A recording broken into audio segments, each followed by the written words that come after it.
بسم اللہ الرحمن الرحیم۔ رسول اللہ صلی اللہ علیہ وآلہ وسلم نے ارشاد فرمایا، 7 آدمی ایسے ہیں جنہیں اللہ تعالیٰ قیامت کے دن اپنے عرش کے نیچے جگہ دیں گے جب اس کے عرش کے سایہ کے علاوہ اور کوئی سایہ نہیں ہوگا۔ عادل حاکم۔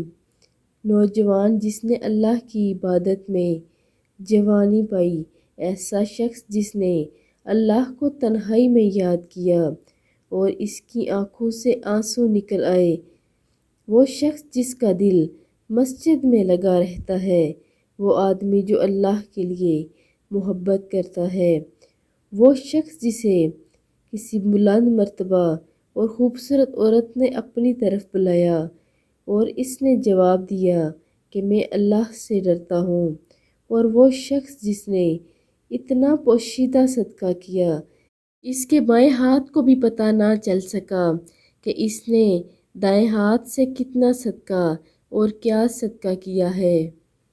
آپ سب سے یہ گزارش ہے کہ آپ لوگ بھی زیادہ سے زیادہ صدقہ کیا کریں، بے شک مومن قیامت کے دن اپنے صدقہ کے سایہ میں ہوگا۔ آپ لوگ بھی ویڈیو کو آگے لازمی شیئر کریں۔ جزاک اللہ۔